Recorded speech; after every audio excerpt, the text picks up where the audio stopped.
Caleb, I wrote that Tennessee needs to be more involved in the transfer portal in basketball. And I hinted at, if not outright said, that I have a concern that Rick Barnes may not be incredibly adept at playing the portal game because it's new and he seems a little set in his ways, at least with the style of basketball. But Tennessee is in the hunt for a transfer portal player. Tell me what the Vols are doing out on the semi-recruiting trail. What the Vols are doing out on the semi-recruiting trail is targeting some talent, and they are trying to address a need that I think we both agree they need to address, which is point guard, because they didn't have a backup this past year when Zakai Ziegler got hurt, and that was very evident. So they're going for a guy from Washington named Keyon Menifield.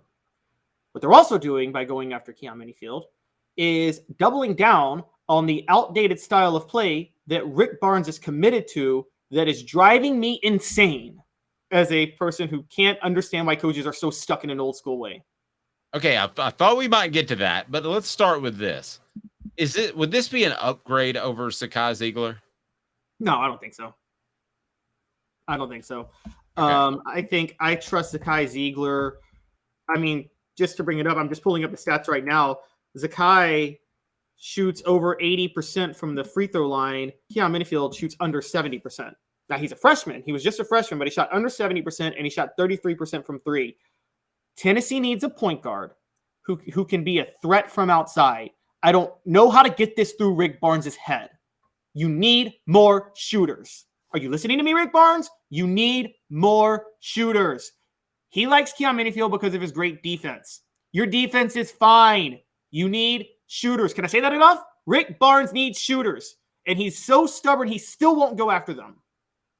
I would like to see them get a guy that is comfortable in a dribble and drive scenario and kicking it out. I would like to see them with a point guard that would allow them to have a two guard that would pretty much stand on the 3-point line the whole time, a swing guy at 3 that could drive as well, but is an adept 3-point shooter. Basically, what I'm talking about would have been going small, which certainly Caleb has pointed out on several different occasions. But how many teams really, though, have an option at point guard?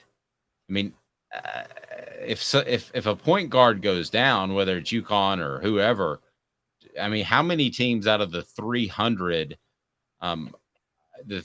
programs out there really have an option, a backup option, a point guard? To me, that's just a blow that's really tough to overcome for most programs. Yeah, but you're right. In February. Which is why I understand going for the backup point guard. I just don't understand the not addressing other needs. There's a backup point guard in the portal right now that Rick Barnes could go after. His name is Tyler Perry, not the movie director. Tyler Perry, Tyler with an O, Tylor Perry. He's a North Texas transfer. He's 5'11". He shot over 40% from three the last 2 years. He hit 3 threes a game last year. Looking at his stats now, he's 87% from the free throw line. He's pretty good defensively. He averages over a steal a game. This is the type of guy Rick Barnes needs to get. A point guard who could slash to the basket, who's athletic, who could kick it out, but also could, if is wide open at the top of the key, pull it. Because I'm telling you, next year you're going to have a lot of situations similar to the Caitlin Clark South Carolina situation where they're just going to start waving Tennessee players off and crowd the paint. That's what they're going to do. And I think that's a real possibility. And Travis says, what is up with all these guards entering the portal? Major schools seems odd. This is where basketball is going, and be ready. 20% of the Division I men's basketball players entered the portal. So what basketball players are going to do is going to be kind of like football players. Some football players wanted to do. They're going to use the portal, check their NIL options, and then go from there. They might stay at their school. They might not. Euros Plastic, other guys. I'm sorry, who just entered the portal for Tennessee? Oh, Olivier Kamwa. Sorry, Olivier Kamwa. I misspoke. He could come back to Tennessee now. They don't have to hold the scholarship open for him. But I get the feeling there are a lot of guys in particular, just by nature of the sport. And follow me here for a second, Caleb. You know, when you're arm in arm with a player in football and you sweat lead. You go through spring camp, preseason camp where you're hitting each other. I think there's a little bit more loyalty there as opposed to a guy that feels like he was overlooked by the Blue Bloods. Kentucky passed on him. Duke passed on him. North Carolina passed on him. And then suddenly you go and you're a pretty good player. And after 1 year that you've been in this program, that's not a major ilk, then I think you start to say, hey, I can go somewhere else and play, and I can get the fantastic training table with the buffet of food, and I can get all that, and you're willing to jump after a year. That is going to be college basketball. Now, I do think within 2 or 3 or 4 years, some people I was talking to, that you will see a 2-year contract with some of these guys eventually, but you're going to see this more in basketball than you are in football. The transfer portal will be a bigger factor in basketball. And if Rick Barnes isn't ready to play that game and up for it, and he doesn't land a couple of guys in this transfer portal period, I think that's a huge red flag for the Vols moving forward, because it tells me he doesn't want to play that game and he wants to stay old school, and that would be bad. Well, I think he's willing to play the transfer portal game. He's not old school recruiting. He plays the new school recruiting game and gets who he needs. He's old school in his X's and O's and what he thinks works in basketball. I will say I agree with you mostly. One of the things that people don't understand with the difference between basketball and football, let's compare pro and college for a minute. Every NBA player, guys, from the 12th man on the bench in the NBA was the star player on his college team. That's not the case in the NFL. Most football players were one of the guys on their college football team. There's very few that were like the absolute star on their football team. Most football players were one of the guys. Every single NBA player was a superstar at their college. Basketball is much more star driven. It's much more individual driven than any other sport by far, bar none. That's why talent wise, the NBA is the most elite league of any professional sport in the world. You name it, NBA is by far the most elite league. That filters down to college basketball. It filters down to AAU. It filters down to high school basketball. The 12th man on the bench on his college basketball team was the superstar on his high school basketball team. It's just that simple. So you're right. Many players are going to have, they're not just going to see what they did at a lower level and think they've proven themselves. They're going to have a lot of voices in their ears too. Basketball is probably the hardest sport to get a player to accept the fact that he needs to be a role player. They just don't want to do it because more than any other sport, they've been the big dog on campus since they were 12.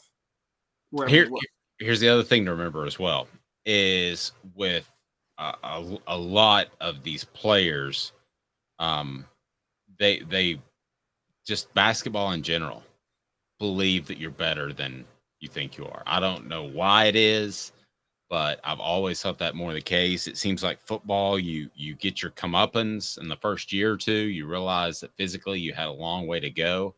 And basketball, a lot of these guys believe they are better than they are from the get, and that never changes. That's just my experience from covering basketball and football. There's a different mindset. Now, I'm not saying basketball is better or worse.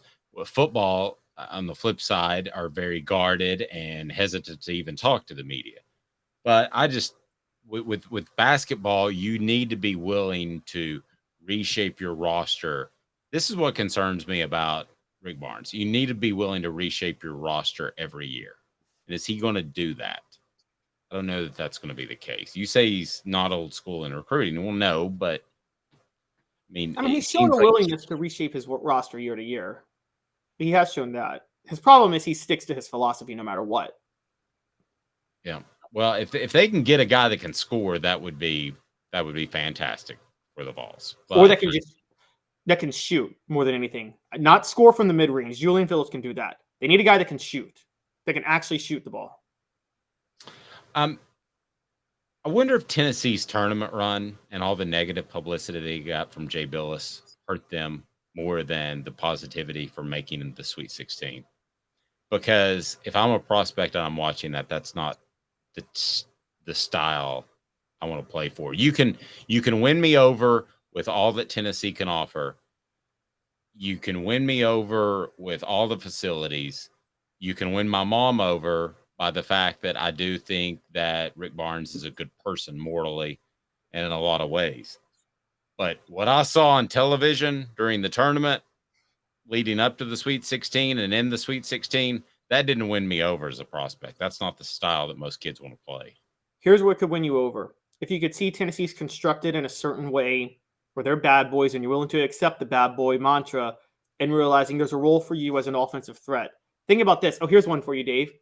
You were Basically, around. you're saying what Vescovi coulda, shoulda, woulda been. Yes. And Zakai went down. Yes, exactly. A great example of this was, remember the 1980s, the bad boy Pistons. They were the bad boys. They were the rough and tough team. What did they do right before their championship runs? They traded Adrian Dantley for Mark Aguirre. Mark Aguirre did not fit like the bad boy mantra, but he was the perfect complement to it because they needed a shooter. They needed a guy that could do that, and he accepted the role. I'm a Grizzly fan. The early 2010s Memphis Grizzlies were constructed just like the Pistons. They were mean and tough with Zach Randolph and Tony Allen. Their only weakness was they never found that one finesse shooter. I thought they were going to make a run at Carmelo. They never did. A guy that is willing to say, hey, while they do all the grunt work and the toughness and playing physical, I can be the scorer. I can be the star that's scoring all the points. They had 3 solid scorers on that team. Nobody elite, though. Isaiah Thomas is pretty elite. Joe Dumars was elite. Oh, you're talking about the Pistons. Yeah. Vinny Johnson that would come off the bench, the microwave. I mean, he was an elite scorer when he got hot. And to me, you're talking about almost a totally different philosophy. That's so far removed from what Tennessee is doing. I mean, they need one scorer, much less 3. Well, I think Phillips would be a better scorer. I do, if Tennessee could stretch the court a little bit. What happens is when Julian Phillips gets into the lane, everybody crowds the paint because there's no threat on the outside. So I actually think Tennessee has a couple of scorers. I think Julian Phillips could be a major threat inside the lane. I just think that there's nobody to take pressure off him outside. Well, this Barnes isn't a confident leader as a coach. He is a nail biter. Players need a confident leader like Heupel. You seen any of that? I know you've been quick to knock on Rick Barnes, but no, I think he's too confident. I think it's the opposite. I think he's fully immersed in believing this style is how you win in basketball. Again, he's Gene Hackman from Hoosiers. That's what Rick Barnes says.